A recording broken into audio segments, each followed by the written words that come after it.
naa yow it ci sa teewaay fii ndax yow sama rakk nga te sama rakk ju baax nga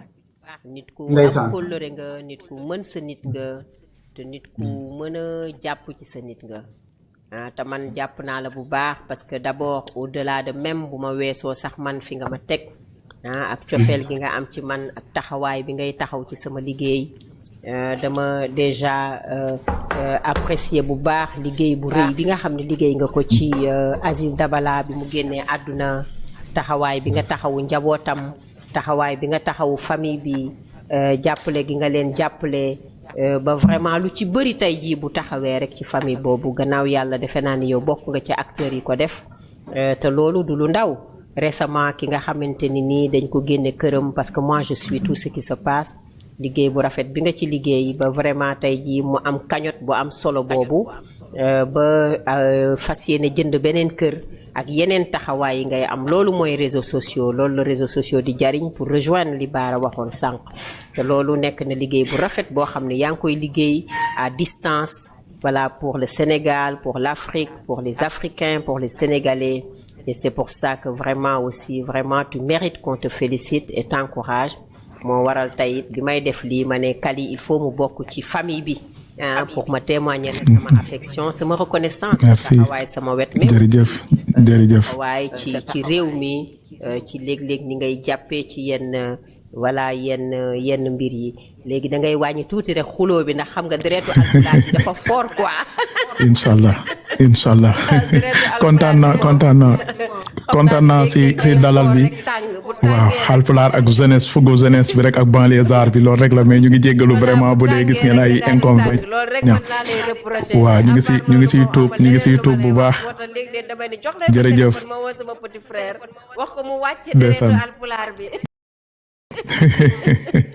kontaan naa vraiment ci appréciation bi ak yëg-yëg bi nga am envers man vraiment mbégte laa si am parce que ku xam la diva kenn dootu ko présenter sénégalais yi donc nga ñu am nit koo xamante ni Coumba Gawlo la ci biir Sénégal loolu sunu fierté la parce que ba ñu nekkee ndaw ba léegi la ñu lay dégg nga nekk ci télé yi boobu jamonoy télé noir blanc sax lañ doon seetaan macha allah boobu ba léegi waaw ngay doxal ba ñuy màggaale ba tey xeewi woote yàlla bul xeewi nga nekk nit ku baax nit ku modeste nit ku bëgg doomu aadama nit kuy damoo sa réew nit koo xam ne battante nga wax dëgg fa yàlla man boo gisee comme ni nga ko waxee léegi may am yu may def ci suuf parfois di jàpp sa combat c'est parce que yow yëpp yow wax dëgg fa yàlla comme ni ñu ko waxee yow taalibe nga yow da nga wàccee sa bopp yow ñoo di woo importance yow ñoo di woo wut ay garde corps institut waaw yow taalibe nga daal bu ma waxee wax jooju rek jeexal na lépp yow sénégalais yëpp xam nañ ne Coumba Gawlo Seck fuuyul rëyul ñoddiwul artiste la waaw yow da ngay wàcc sax ci banlieue bi di gis ak nit ñi di dem ci xew yi macha allah donc vraiment mbégte la ma nar a ñëw nag tamit partager ak yow le fait que nga boole ma ci say invité vraiment sama xol sedd na si loolu di wax ngi lay kontaane waat bu baax a baax vraiment ndeysaan Kali kontaan naa vous me rendez heureuse ndeysaan kontaan naa trop parce que xam nga aussi lii dafa nekk ci bokk ci loo xamante ni nii suñu métier daf ci am solo aussi voilà te man dama nekk artiste boo xam ni artiste bu introverti la maanaam artiste boo xam ne nii non man je suis voilà dama nekk ci sama yar la aussi ci ni ñu ma yaree wallaay ndeysaan wallaay dal artiste bu c'est différent quoi ma nekkee ci scène beneen nit lay nekk dans la vie réelle dama nekk nit koo xamante ni dama xaw a voilà introverti mais tey moom fexe ngeen ba ma génn ci sama coquille te vraiment pour ça ndeysaan ma leen ci gërëm mukk suffisamment maa ngi leen di gërëm di leen sant di leen xamal ni vraiment kontaan naa trop parce que j'avais dit à l'équipe man 45 minutes ma dem sama yoon mais gis ngeen non fii la ñuy fanaan su fan si fii la ñuy fanaan ma soog a dem yow sénégalais yi dañuy ñëw fii la ñuy fanaan mais Tata Coumba xam naa ni comme sëñ Bara sànq posé nay question te waxtaan bi tamit dafa war ànd ak ay question man moom xam naa ni rek ginnaaw bi mu nuyoo kontaan si gars yëpp macha allah tapotage yi ñu ngi 1,800,000 bu mu taxaw de tapoté leen ba TikTok bi tey man question bu ma doon bëgg a poser la diva mooy gis nañu vraiment modèle la ci Sénégal rawatina ci lu mu nekk mooy art ak culture bi mu nekk modèle la si ñëpp xam nañ ne bu dee woy kenn dootul ne Coumba Gawlo mën na woy wala mënta woy ñëpp xam nañ ne percé na wane na boppam woy na ba yëg ci kaw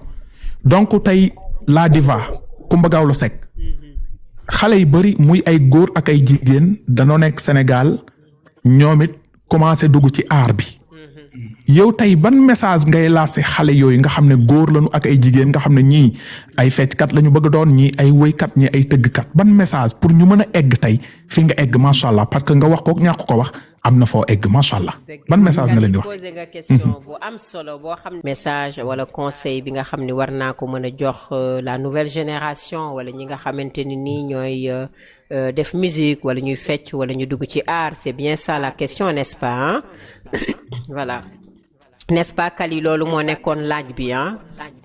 si maanaam tey ndaw ñi bëgg dugg si art bi woykat yeeg yooyu tey ban message nga leen di jox pour ñu mën a àgg fii nga àgg tey. waaw message bi ma leen di jox mooy message bi nga xamante ni nii vraiment man sama papa bi mu may formé loolu la ma jox te it man loolu laa jàng ci musique te loolu laa gëm ci musique te loolu laa gëm ni métier bi may def loolu mooy tax nga mën ci egg fenn fii moo di d'abord sérieux parce que nit looy def rek ci àdduna danga koy def ak sérieux voilà parce que booy def mbir te defoo ci sérieux defe naa ni doo ci am ndam doo ci progresser doo ci am succès doo ci am victoire donc te sérieux mooy nga professionnel il faut rester très professionnel xam nga une fois ma raconté la benn anecdote dama am spectacle bu ma doon dem ma bañ a tardé maa ngi gaawantu parce que man su may def dara su ma tardé rek damay stressé parce que damay rus quoi damay rus a ñëw ni nit yi gis nii dama tardé sama benn cousine bu fi nekkoon ni ma mais star da nga war a tardé star dañ la war a xaar et ça m'a choqué loolu daf ma choqué bi ma waxee loolu ni ma star dañ la war a xaar ça m'a beaucoup choqué parce que man showbiz jànguma ci loolu quoi man li ma xam ci showbiz jàng ko mooy da ngay teel a ñëw quoi da ngay sérieux da ngay professionnel après mu ne parce que fii artistes yi dañ leen di xaar dañuy ñëw ñu leen di xaar ma ne ko moo tax ñu ci bëri duñu sori fi ñu nekk voilà parce que professionnalisme dafa nekk loo xamante ni nii mooy li am solo ci doomu aadama waxuma sax artiste ma weesoo artiste ci doomu aadama mais rawatina artiste puisque ci affaire artiste la ñuy wax tey par rapport ak man par rapport ak yeneen artistes yi professionnalisme mooy sérieux nga sérieux ci liggéey bi ngay def ngay ñëw heure nga ponctuel et puis ngay liggéey tout le temps parce que métier bi nga xamante ni nii mooy métier bi ñuy def dafa nekk métier boo xam ni dafa laajte toujours ngay remettre en question mooy soo defee dara ba mu baax ba ñu ne la baax na bul focaliser wu rek ci ñi la ni nice na bu dee fukki personne la ñépp ni la baax na dama la wuti benn 11e personne bu la ni baax na mais parce qu'il doit toujours y avoir un mais voilà baax na mais et man toute ma carrière dama doon toujours déglu ñi nga xam ne dañ may ne c'est bien mais am na loo war a mën a améliorer parce que la perfection y a que Dieu qui a la perfection yàlla suñu borom rek moo am perfection ñun amuñu ko moo tax tout le temps rek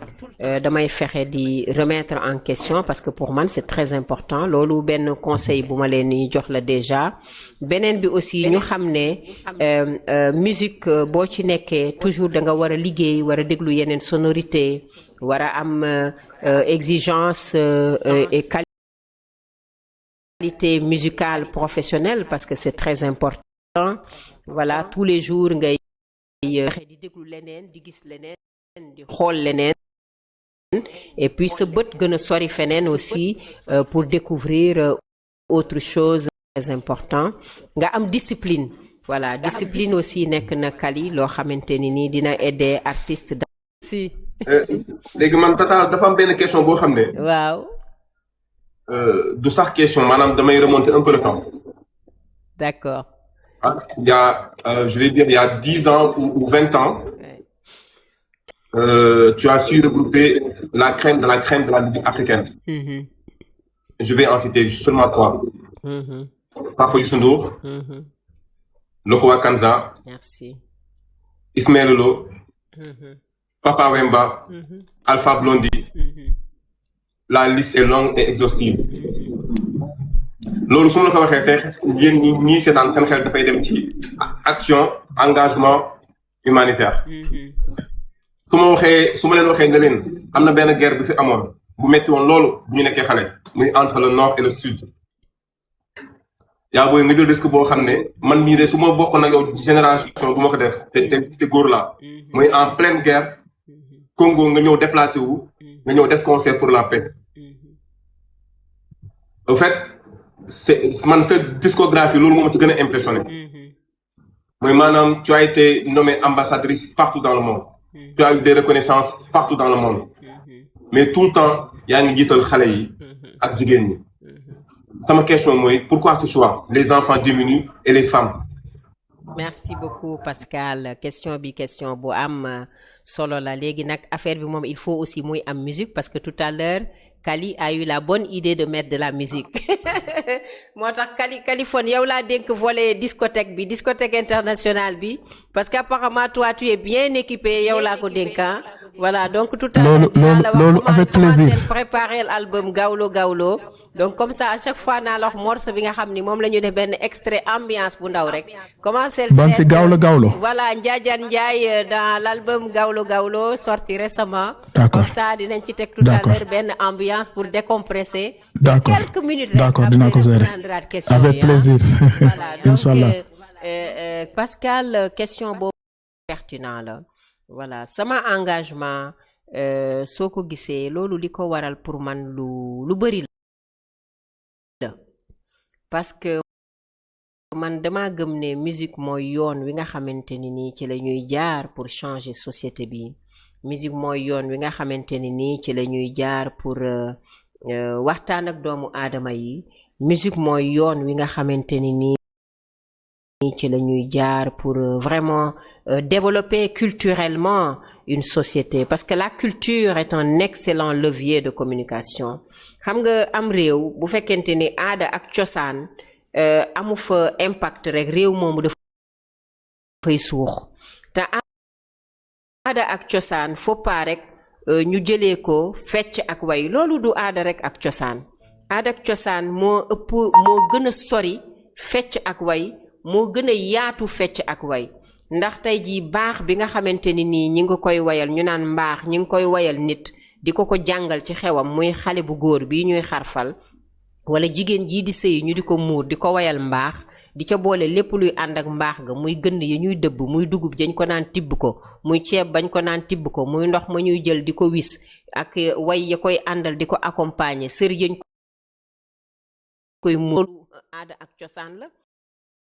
donc boo xamul sa aada xamoo sa cosaan xamoo fi nga jëm xamoo sa culture defe naa ne da ngay complètement da ngay nekk nit ku réer te yoon woowu nag mooy yoon wi nga xamante ni pour man ci la ñu war a mën a aw pour def le plaidoyer pour changer population bi pour amener un changement comportemental et social te musique dafa nekk loo xamante ni nii pour man ci aada ak cosaan la bokk voilà te gannaaw ba mu bokkee ci aada ak cosaan yàlla dafa def waykat yàlla may ko loo xamante ni moom rek la ko may ci àddina maanaam il est intemporel temps bi lu mu mën a dem ak lu mu mën a doon waykat bi way wi du mës a fay xoolal ku mel ni Bob Marley no woman no cry no woman no cry it bokk na ci itu àddina yi nga xamante ni nii ba léegi nit ñi dañ koy déglu Bob Marley ñaata at nekku fi boo dee xool ñun suñuy réew waykat yi ay Njaga Mbay ay Xaar Mbay ma jaaga ñeneen ak ñeneen kon nag moo waral man ma ne nañu jël suñuy way di ci jaarale pour ngir di ci wax jàmm ci àdduna di ci wax jigéen ñi seen autonomisation entrepreneuriat leadership féminin pour ñu gën a jàppale jigéen ñi pour ñu liggéey pour xale yu ndaw yi aussi ñu jàng ndax jàng dafa am solo doomu aadama da ngay jàng nga am xam-xam ndax éducation dafa nekk lu am solo ñu di ci waxtaan mbirum la paix la sécurité la cohésion sociale ñu di ci wax lépp loo xamante ni nii moo war a tax sunu société avancée looloo tax man ci sama début carrière laa gëm ne musique du ne rek ñëw sol sa yére bu rafet sol sa dàll yu rafet sañse jaagar yi way dem sa yoon tëdd nelaw man pour man c'est pas ça la musique loolu du métier pour man parce que bu dee way bi ak musique bi rek dem loolu ku ne war nga ko mën a def bu fekkente ni am nga talent te mën ngaa way mais li ci gannaaw nga xamante ni nii loolu mooy des rawatina bu la yàlla mayee nga am ay sopp am ay fans mais il faut nga jox leen des messages forts pour que tu parles aux jeunes de la citoyenneté, du civisme. De citoyenneté mooy fekk naa mbedd mi waruma taxaw fii ñëw saw fi fekk naa tey tëli bi waruma waas sama jën sama kër ñëw xëpp ko ci mbedd mi. Citoyenneté civisme mooy du ma ñëw ni mbedd buur la lu ma neex laay def. Citoyenneté civisme mooy du ma jël sama saret bi di dóor xar mi ñëw gaare ko fas wi ñëw gaare ci buntu kër gi def lu ma neex. Loolu nag bu ko nit ñi boo leen ko dee wax dirigeants yi di leen ko wax duñ ko dégg dañu war a jël artistes yi jël ñiy def musique ñi nga xam ne am nañu ñi ñuy woowe ay leaders d'opinion am nañu benn impact ci société bi voilà ñu jaar ci ñoom pour vraiment ñu mën a véhiculer message bi ndax kenn ku ci nekk ñi la bëgg di la déglu ak di la respecter bu ñu déggee sa message keneen def noonu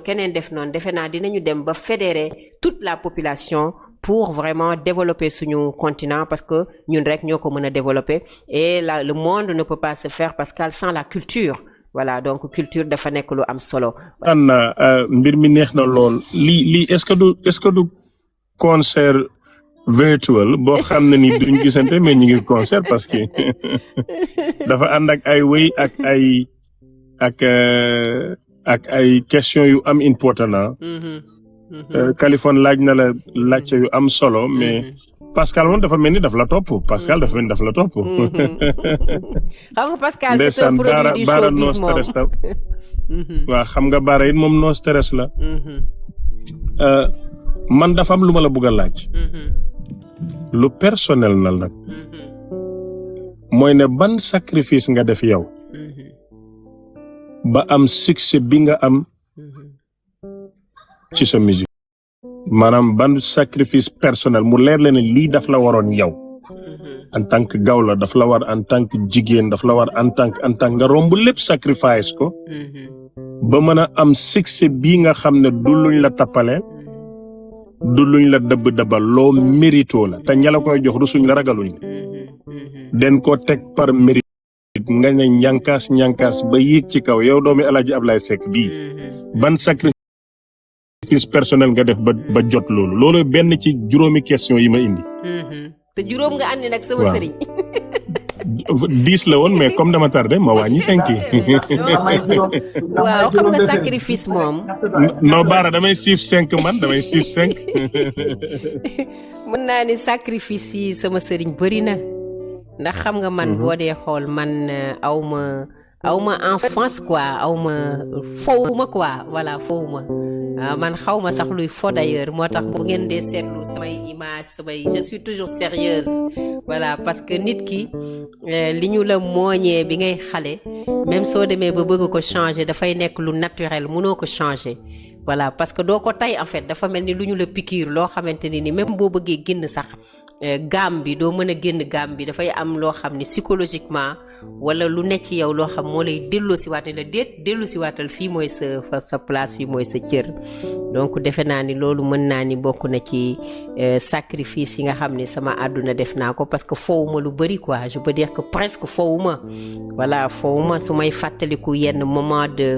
d'amusement de fo yi ma am mooy bi ñu nekkee xale nga xam ni sam papa léeg-léeg daan nañu yóbbu colonie de vacances Ngazobil mooy fi doomu alkaati yi di demee colonie de vacances Ngazobil dëkku séeréer la mais à part loolu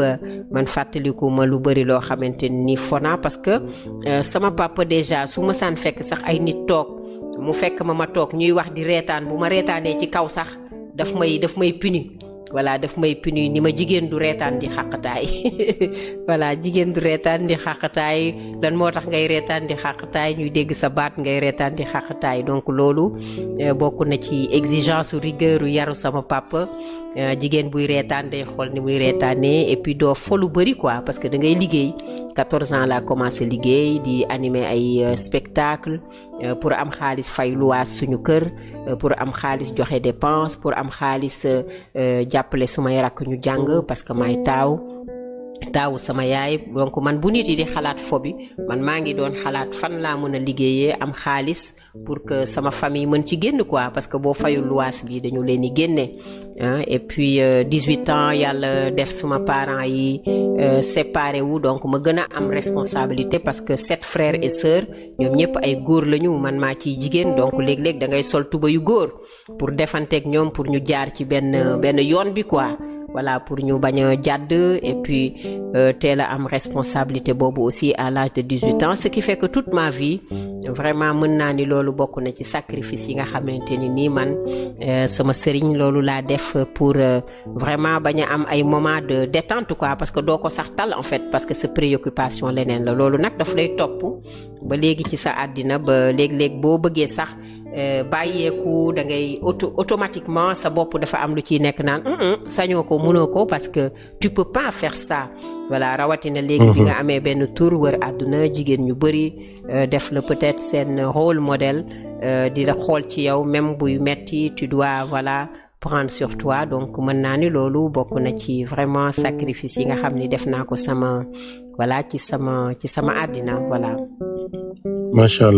allah message boobu am na solo beneen bi mooy siw bi nga siw ak ni nga yàggee siw lan la jàngal maanaam siw bi nga siw tur bi nga am lan la jàngal ci àddina. waaw siw bi li mu ma jàngal ci sama àddina mooy siw dafa war a nekk une arme pour bien faire voilà dafa nekk arme pour aider les autres pour téye sa drapeau réew pour sa siiwaay warul a nekk loo xamante ni nii boo demee fenn dañuy ne sénégalais bi moo fiy nekk di def n'importe quoi parce que su ma génnee Sénégal man du ñu ma waxati sax Coumba Gawlo tout court dañuy ne la sénégalaise Coumba Gawlo la sénégalaise mais ci ay millions yi sénégalais muñ la ci tànnee yow rek ni diw le sénégalais wala diw la sénégalaise war nga am yar ak cër ak respect boo jox sa population parce que sa drapeau réew ngay utiliser kon waroo dem ba sa siiwaay vraiment voilà di indi yenn voilà yenn dommage yi ci sa biir éducation ak ci sa fonctionnement voilà. macha allah yow artistes yi am ci àddina yëpp ñiy dund ak ñi dee. yow boo doon collaborer ak artiste ban artiste lay doon ak lu tax dama bëgg lu tax nag moom a gën a ñor ci question bi. Whitney Houston Whitney parce que man dama jàng lu bëri ci Whitney jàng way ci Whitney comme ay africain yu bëri voilà donc ñu ngi may signaler ni Baara suma xarit bi am na moom lu mu war a dem liggéey mais on va prendre quelques questions de Baara bala muy dem suñu paree bi ak sama sëriñ Whitney Houston parce que man xam nga Whitney dafa nekkoon koo xam ne dafa yàgg bokk sama rêve te bi may xale dama yàgg jàng ay wayu Whitney I will always love you. dégg nga lii damay daanu de. xam nga yooyu yëpp dama ko nekk di jàng parce que ñoom ay école lañu aussi malheureusement ndeysaan elle n'a pas beaucoup vécu mais parmi tant d'autres artistes Whitney Houston bokk na ci. macha allah. léegi kon damay may Baara man suma question yi du jeex parce que li ma la war a laaj du jeex. ok li nga wax ni tam am naa ci benn jàngat ba 2 minutes Baara may ma tuuti balaa ngay ñëw. donc li ma gën a seetlu yéen ñiy seetaan comme ndaw yi ñooy seetaan Ajaratu Coumba Gawlo. mooy ne ku ñu yar la te ku nangu ñu yar ko la. kon damay bàyyiloo xel waaye jur yi ñu gën a yar doom yi waaye doom itam neen nangoo yaru. parce que baayam bi muy wax nii fu mu mun a nekk tey xolam dina sedd parce que fier na ci doomam. beneen bi mooy yéen a ngi dégg nee na moom lim fo bariwul. parce que ku fowul amul. affaire modeste la leen ko waxee mais sax dafa fowul lépp ci farata la def li nga war a def ci waxtu bi nga ko war a def te musul yomb ci moom loolu tam war neen koo mun a roy beneen bi bu Whitney Houston doon dund jamono bi war nañoo def ne loolu am na solo ci tontam Kumba nit nga ko yéeme nag sooy wax ni da ngay wax ak benn classe ak dignité boo xam ne maara dem ci yàlla na la yàlla nafal cat ba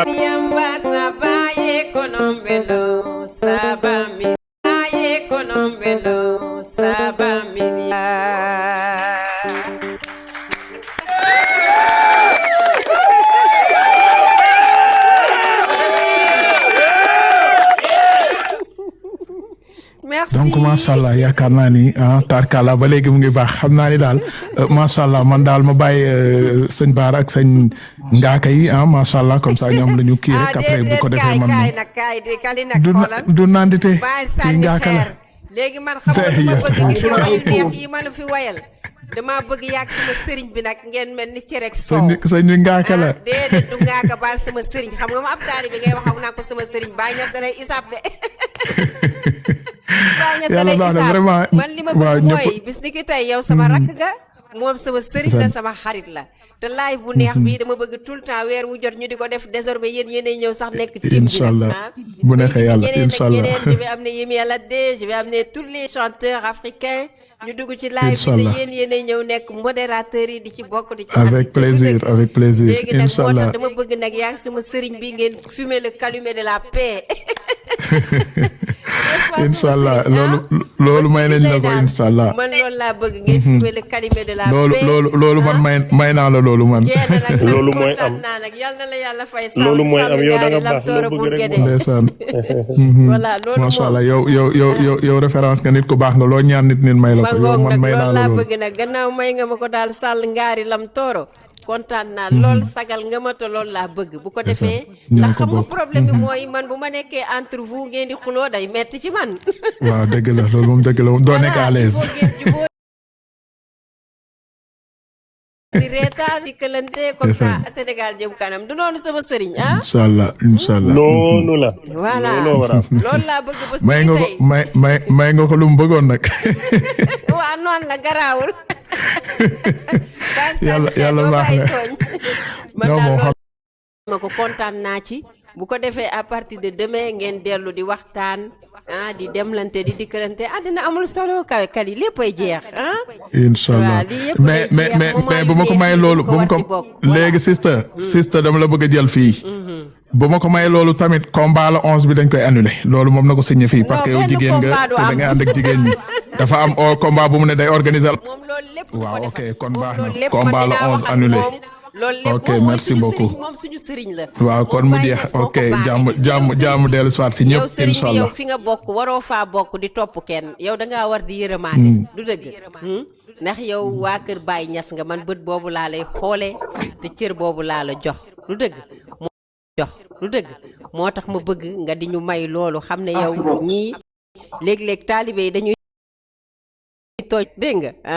bul topp kenn man maa la ko ñaan ndax yow sama càmmiñ laa la def sama sëriñ laa def sama xarit laa def te man du ma ànd ak kuy xuloo ku la tooñ daal baal ko rek te yépp sedd ok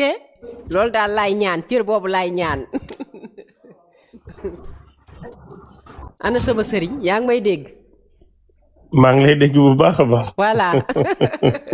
jéena léegi daal comme Kali moom nee na fumé na le calumet de la paix yow it fumé nga le calumet de la paix lépp na sedd mu jeex bu ko defee ñu kontaan voilà inchallah jéena kontaan naa loolu ci sama carrière et puis bi ma amee aussi sama disque d'or disque de platine ñu jox ma disque d'or bi et puis quelques semaines après ñu ni ma mais après ton disque d'or tu viens aussi Kumba am nga aussi disque de platine et ce qui m'a marqué mooy tubaab yi dañ ko bëggoon fêter ma ni leen oui pourquoi pas après ils ont amené du champagne j'ai dit mais moi je bois pas de champagne je bois pas d'alcool. Attends, tu es la première artiste à avoir un disque d'or dans 2 pays différents entre la France et la Belgique il faut préciser aussi voilà et en France et puis ñu ne non da ngay kii tuuti rek nga laal nga def too ma leen non moi je touche pas l'alcool du ma jël alcool je vais prier pour célébrer mon disque d'or donc loolu aussi nekk na moment yu ma gën a marqué sama carrière et puis pendant 1 mois aussi sama chanson top Pata Pata nekk numéro 1 du top 50 français pendant 1 mois. Voilà, la Pata Pata était numéro 1 du top 50 français. Bon, moi, j'étais jeune. J'avais 25, 26 ans, au moins conscience. Et puis, c'était pas comme maintenant où il y a les réseaux, au moins conscience ou ampleur bi. Et puis, comme dañ ma yar ci timidité, ak humilité, ak ce banner doko woné, parce que mon père me disait toujours, il faut avoir de la retenue. Donc, je vivais ça avec humilité, quoi, avec, voilà, avec dal, en fait. Voilà, lolo aussi beaucoup na ci li ma marqué. Et puis quand j'ai rencontré aussi Myriam Makeba, Nelson Mandela et Michael Jackson au Cora Awards, lolo beaucoup na ci vraiment moment yi ma gëna marqué. Parce que j'avais 27 ans, ma rencontré Myriam Makeba alors que Pata Pata mom moko way musuma ko gis. Mani bon, je vais lui offrir voilà mon Cora Awards de la meilleure espoir de l'Afrique l'Afrique de l'Est. Et puis ma gis Nelson Mandela alors que maa ngi way Soweto bi ma amee 14 ans j'ai chanté devant Mandela, ça aussi bokk na ci li ma touché. Michael Jackson aussi ma rêvé toujours Michael ci fan si la bokkoon, il était là. Loolu aussi bokk na vraiment baara ci yi ma marqué ci sama carrière voilà bu baax a baax. Enfin bi ma ñëwee Sénégal ni ma sénégalais yi teeroo teranga biñ ma defal ndax Sénégal dañ ma yàgg bëgg yàgg ma jox cër depuis aéroport ba suñu kër ñu teeru ma. Président Abdou Diouf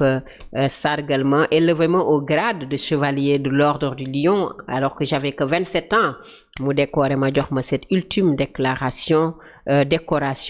loolu aussi bokk na li ma marqué. Kon mun naa ni sama carrière vraiment baara yu bëri neex nañ ma ci, yu bëri marqué nañ ma ci, mais lépp rek gannaaw yàlla ak sénégalais yi la ndax man doomu Sénégal la